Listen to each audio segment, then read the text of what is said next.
What's up guys, Intellitech Studios here, and today we'll be doing a hopefully short video discussing the main overall differences between bagged vacuums and bagless vacuums. Now this will not be machines in specific because there are obviously different bagged vacuums, different bagless vacuums, and they all have different designs and different benefits and drawbacks amongst themselves. Today we'll be focusing on the general differences between bagged and bagless to sort of help you narrow down which one is right for you. Because as much as people like to pretend there's a one-size-fits-all solution, there really isn't. There is a reason why that people will generally prefer one or the other, and there's a reason why there is still a good amount of choice. Now, in recent years, bagless vacuums have generally become a more popular option, especially here in the United States, but there definitely are exceptions to that rule, especially among certain brands. If you notice, some brands will have a bit of a focus on bagged or bagless. There's very few brands these days. In fact, there's not really any I can think of off the top of my head that truly do a roughly even amount of both. But in terms of not narrowing down to brand, just narrowing it down based off of platform, bagged, bagless, which is better. Now, again, depends on your preferences, but we'll discuss all the differences between the two so I can hopefully help you pick the one that's right for you, at least in general. But again, you'll have to research more into your specific machine because these parameters can be different. So, right off the bat, a lot of bagged machines will, of course, require a change bag. Now, there technically are bagged machines with reusable shakeout bags, but those aren't really a thing anymore. They've actually become very frowned upon in many places because they're essentially the worst of both worlds. So generally stay away from shakeout bags. But again, you're not really going to have to worry about that. Most bagged vacuums don't have that. They're going to be disposable bags, either paper bags or HEPA bags. And of course, HEPA bags are going to be better quality bags. Those are going to be like what you see here, where you'll see like a cloth type bag. These bags are a lot thicker, and as you can see, this one is rather full, and yet it's still perfectly white on the outside. These bags are generally more expensive than their paper counterparts, and for most vacuums, you can actually choose which style of bag you want, which is actually a nice feature of bagged vacuums, but they generally cost a little bit more, but they do solve the problem of bags leaking out dust and of bags ripping. So if you've ever had an older bagged vacuum and you've worried about it spitting out dust or having any issues where you accidentally rip the bag, if you get a machine where you can put HEPA bags in it, that does solve that problem. Versus paper bags, which are generally going to be the most common, and they're also slightly more environmentally friendly as they're made out of paper instead of a cloth material. But of course, both of these are going to have more of an environmental impact compared to bagless because you're having to throw away a good amount of material every single time you empty the bag. Yes, there are bagged machines where you can get bags made out of recycled materials, and that will greatly reduce the impact, but it is still something to consider if you're concerned about the environment, which in this day and age, you should be. But that's not my determination to make. Bagless vacuums, since you're emptying only the actual debris itself that you vacuumed up, there is less waste in terms of what you're discarding. Now, generally speaking, the filters that happen on that exist on bagless machines aren't going to last forever and will eventually need to replace themselves, but it will be less often than a bag. But it is worth noting that a lot of people make the mistake and are under the impression that bagged vacuums and bagless vacuums have to be emptied at the same time. That's not true. Bad vacuums will always last longer between empty cycles than bagless machines because bagged machines are able to compress the dirt much more. Wow, I just blinked on that word. Bad vacuums are able to compress the dirt further down into the bag, and as a result, the bags are able to last longer, and generally bagged machines also are able to use the entire bag space for dirt, whereas bagless machines will often have to have a section of it that is unusable as a result of the cyclone or filter setup. And all of that also means that bagged machines are generally easier to get into tighter spaces because the actual spine of the vacuum is a little bit flatter and doesn't puff out as much. So there's also an advantage there. But again, specific machines will be easier to get into spaces than others. Bagless machines, on the other hand, they have they have an advantage on their own, and that's the fact that, well, obviously, there's no running cost with bags. Now, again, pretty much every bagless vacuum will eventually, after depending on the machine, maybe a year or even up to 5 years, will eventually need its main premotor filter replaced, as that filter will absorb far more dust than the bag counterpart.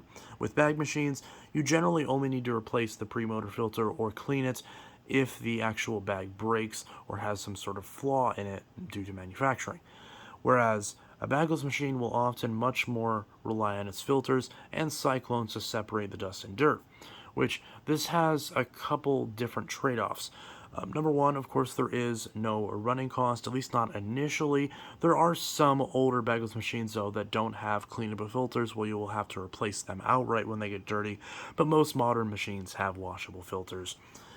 And there's also the fact that you will have to wash it decently often compared to replacing a bag. In many cases, you'll replace or you'll wash the filter around the same amount of time that you would change the bag, but again, it depends on the exact vacuum.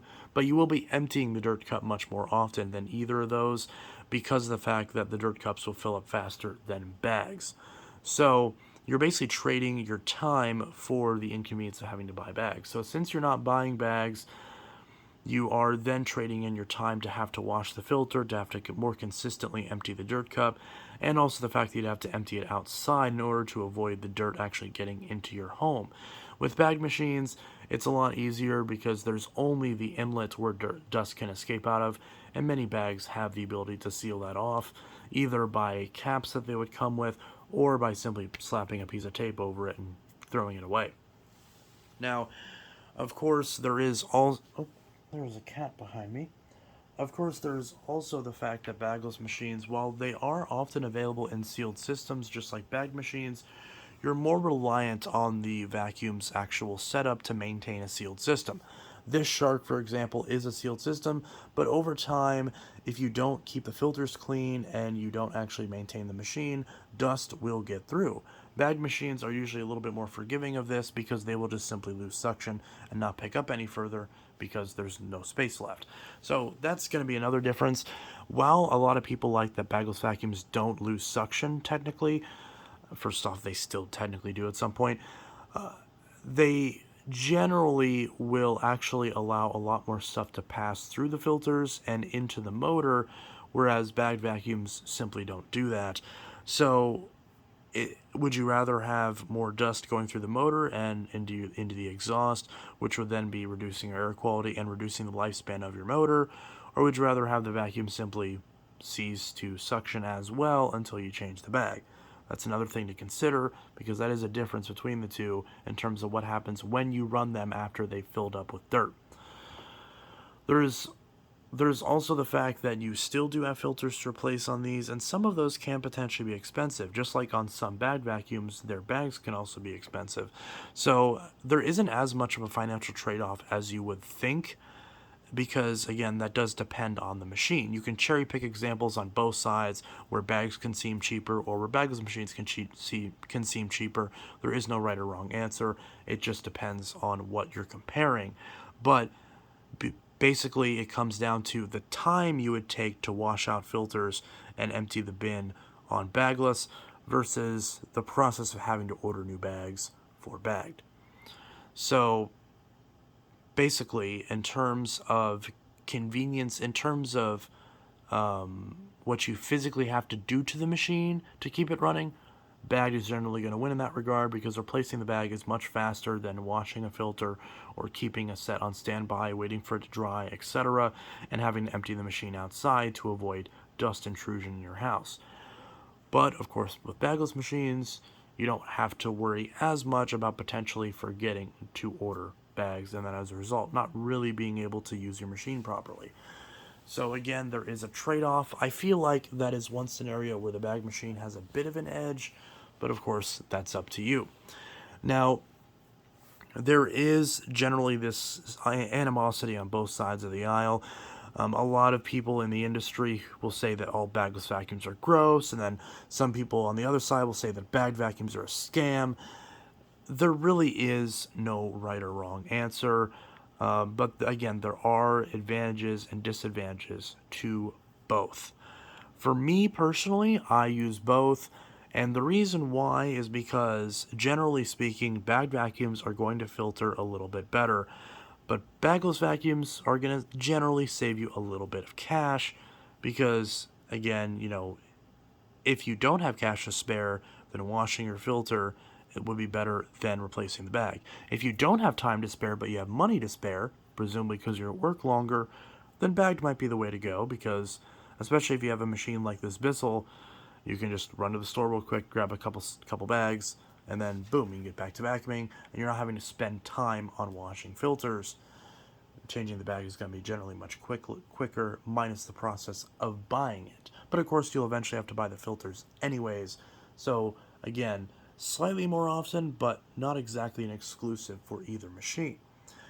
Now, there's also the fact that a lot of people will generally credit bagged machines as lasting longer than bagless. And unfortunately, that's just kind of a product of being, I don't want to say out of touch, but just having limited experience to base that knowledge off of. I see a lot of people in vacuum repair shops who will work at actual vacuum stores and who see customers bring in their machines, and statistically those machines are going to be bagless because whether you like it or not, the vast majority of consumers at this point have chosen bagless. They will see these machines that have been abused where the customer did not take care of the machine, and they will conclude as a result that bagless vacuums are junk. They'll see machines with nasty filters come in that are covered in dust, and they'll say that it's the fault of the machine and that the machine was not designed well. But then those same people will see a bad vacuum come in similar condition, basically the equivalent, and then say that, oh, it's because they abused it, and very clearly not acknowledging that there's a very similar dichotomy on both sides. Because the fact is that we can't shame customers for not understanding how to take care of their machines. It's not productive. If you want to educate someone on how to keep their machine running, the best way is to actually educate them. Don't belittle them, because otherwise we are still going to be in a society where people throw away their machines instead of taking care of them when frankly they don't have the money to do so, and they're contributing way more to a landfill than is necessary, but they just legitimately don't know what else to do, and they don't have time to figure it out. That's where people like us are supposed to come in, educating these people and helping them keep their investment for longer. Because at the end of the day, you can say whatever you want about purchasing a new machine, but there's nothing more affordable than using the equipment that you already have. So, keeping track of your machine, changing the bag when you need to, cleaning the filter when the manual says so, and monitoring it as well, and keeping your belt changed, which this isn't related to the filtration system, but just general vacuum maintenance too, keeping the brush hole clean, keeping the machine free of clogs. All of these work at helping your machine last as long as possible. Now, there's always going to be flukes, there's always going to be faulty machines that get out there, but generally speaking, any of these machines, especially this one and these two, are capable of lasting over 10 years if you take care of them, bagged or bagless. Again, the bagless will need a little bit more work, but some bagless machines require less maintenance than others, just like some bagged machines require less maintenance than others, but there's a lot more variance on the bagless side. There are cheap bagless machines that aren't cyclonic that will require filter maintenance all the time. And there's machines like Dyson's where you don't need to change, you don't need to actually wash or change the filters all that often. Only maybe once or twice every 2 months. So it really just depends on the machine. But again, if you take care of it, any of these machines, they'll let you use them for a long period of time.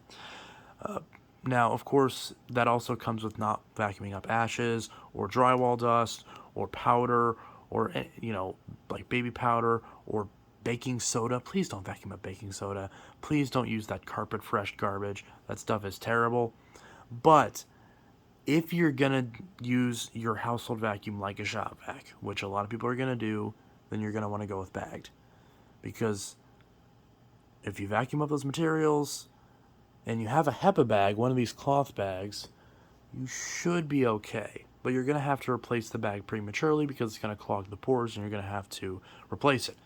Now, that doesn't mean go bagless, because if you run a bagless machine with a lot of those materials, you will mess up your vacuum. A lot of that stuff will pass through the filters, pass through the motor, and destroy the machine. And also blow a bunch of that crap back into your air, and that's terrible for your lungs. It's absolutely toxic. You don't want to breathe that stuff in. And this is another thing, is that bagless vacuums, even with sealed systems, are going to filter slightly worse than their bag counterparts because there's more opportunity for failure in the bagless system. Whereas bags, it's a lot more simple. It's all trapped in the bag, and you're replacing the main filter every time you're replacing the bag anyways, because, well, they're called filter bags for a reason. So that's another reason to go bagged, is if you're concerned about filtration. And that is going to be the biggest difference between the two. Well, those differences that I mentioned so far.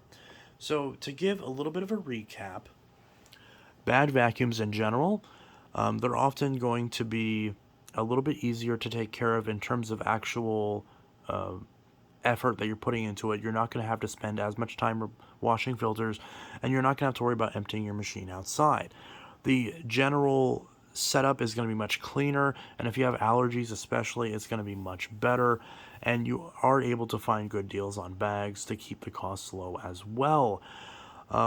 You also are going to touch the dirt significantly less. Once in a while, maybe a little piece of dirt will come out of the bag, but usually you're going to be having much less contact with the dirt. So if you're a germaphobe or anything like that, bag is definitely going to be the way to go. And there's also the fact the other filters inside the system will also require much, much less maintenance. So even though there are still filters on bagged machines, they will require your attention much less frequently, even the post-winter filters, than they will on the equivalent bagless machines. So generally speaking, you're going to get better filtration overall and a much more simple setup where you just pop the bag out every month and a half or so, depending on your unit, push a new one on, and then good to go for however much longer. Now, there is the small drawback that because you are using the same bag for longer, you could develop smells, but vacuuming up those little scented laundry beads that I recommend all the time does cut down on that issue. There are some brands that even make their own specific scented versions of those, but it's not necessary to get the proprietary ones. Just get the little laundry beads and get them at the dollar store or anywhere else. Suck them up, and that makes the machine smell fresh. Now, those same smells can manifest on bagless vacuums, but generally speaking, they're a little bit less common, and when they happen, they're often ingrained into the cyclone assemblies, which happens less often, so it's better in that regard. But if it does happen and it's in a machine like a Dyson where the cyclone pack is not user accessible, you're going to have a lot more headaches trying to get that smell out of the machine. Now, it'll take much, much longer for it to congregate, several years in fact at least, depending on your exact situation, but that is kind of a note. The smells will happen less often on bagless, generally speaking, but they can still smell really bad, and they're a little bit harder to get rid of. Sometimes it's just as simple as replacing the filters. Other times it's more complicated. But, so it's basically happens less often, but when it does, it's a bit more of a pain to deal with as far as smells. In both cases, you can mask them with different odor eliminating materials, but it's not going to be an ideal solution either way. If you're willing to spend some extra money, some bagged vacuums do also have charcoal infused bags that will actually help cut down on the smell in its own right.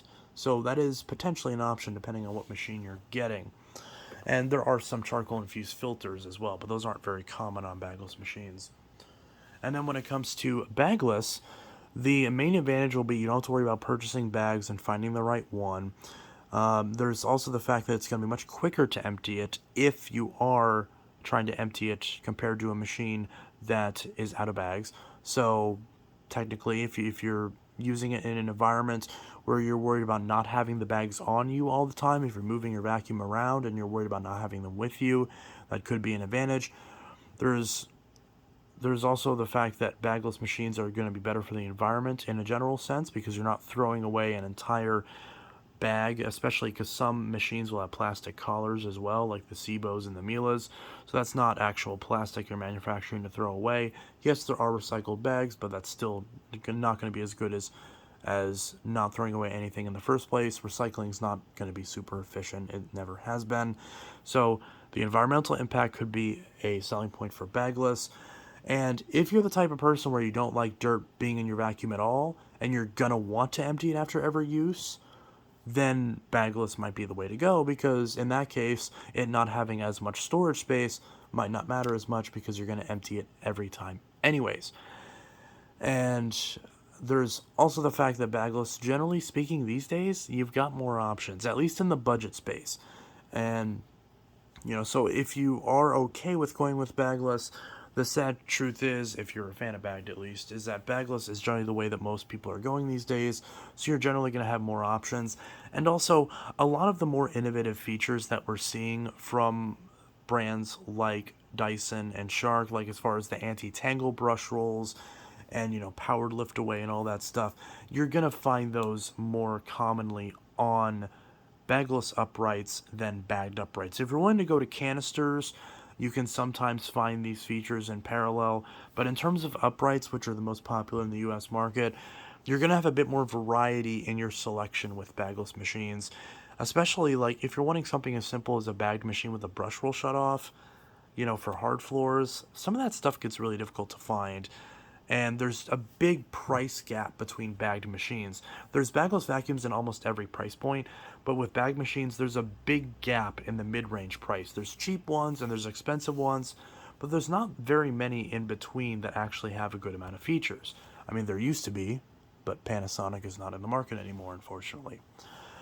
And of course, there's also the fact that with bagless machines, generally speaking, just people seem to like them more. So if you like to follow the herd and get what other people tend to like more, because you just don't know what you're going to like, then bagless might be a good way to go. I would generally recommend trying both if you're able to. And if you haven't tried a bag or bagless machine in a number of years, especially if it's been over a decade, give them a try. There have been some innovations in both sections of the industry. There's been new bag materials coming out that have made bags even better. And there's also been, of course, updates in cyclonic technology that's helped as well. Not so much with these two examples, but with Dyson and other companies like that. So there's definitely some interesting developments on both sides. And there are some companies that have tried to sort of play the line and make machines in the past where you could convert between the two. I know Hoover has made some machines like that about 20 years ago, but those aren't super common anymore. So, generally speaking, those are the differences between bagged and bagless. Do you value filtration and not having to spend a lot of time on maintenance? Or do you value not having to spend as much time looking for parts? And do you prefer the environmental impact or lack thereof with bagless? Generally, most people prefer bagless. I think, generally speaking, if you had to go with one, I think bag's the better choice. For me personally, if you absolutely had to pick one over the other, but truthfully, they both have their advantages and disadvantages, and I tend to switch all the time between using bagged machines and bagless machines as my main vacuum. Obviously, I have plenty to choose from in my collection, so there are definitely times where I prefer one over the other. And, right now I'm kind of, if you're curious, right now I'm kind of switching back to the bag side. This Panasonic is what I've been using. So if you're thinking, I don't know what to pick, I'm just going to go with what Intelitech does, then that's what I'm using right now. Although generally I always keep both a bagless vacuum and a bagged vacuum downstairs to use. And right now the two machines that I'm rotating between is the Panasonic and the Dyson Ball Animal 2. So in case you're curious, that's that. So I think I mentioned pretty much every difference between the two from an unbiased perspective. Again, I've owned all these machines. I have no reason to push you in one direction or the other. There are people that will lie and try to pretend like that one is obviously better than the other, and maybe that's true for them or for the people that they talk to, but it's not as one-sided as you really think. There are legit advantages and disadvantages to both. It depends on what you value the most that's going to determine which one is the one that's the best for you. And that's pretty much all there is to it. Again, for me, I think that generally bag's going to be the better choice because I think filtration is something to value and ease of use. I think that's also something to value. And there's also the fact that these generally tend to have lower profiles, so they're easy to get into tighter spaces because there's not all this stuff in the way. So there is that, but again, I do still like bagless sometimes. Sometimes I do enjoy seeing the dirt and seeing what's been picked up. And psychologically, that does tend to make you feel like you're picking up more, even though generally the differences are the same. Again, if you're comparing identical units at least, there's generally going to be very similar performance. There's some people that say bag vacuums clean better than bagless. That's not really a quantifiable opinion. You would have to be comparing specific machines to actually determine that. So that's pretty much that. So if you're wanting the answer on which one cleans better, it really just depends on which two machines you're comparing, because it really does depend on what you're comparing to, because every machine's a little bit different and every machine cleans better or worse than something else. So that's pretty much that. Bagged vacuums, bagless vacuums, what's your pick? Let me know in the comments below. And let me know if there was anything else I missed as far as differences between these two, between the two platforms in general. If there's anything I missed, be sure to drop them in the comments, and I'll be sure to add them to a pinned comment as well. I want to give everyone as much information as possible so you can make an informed decision on what type of machine is the best for you.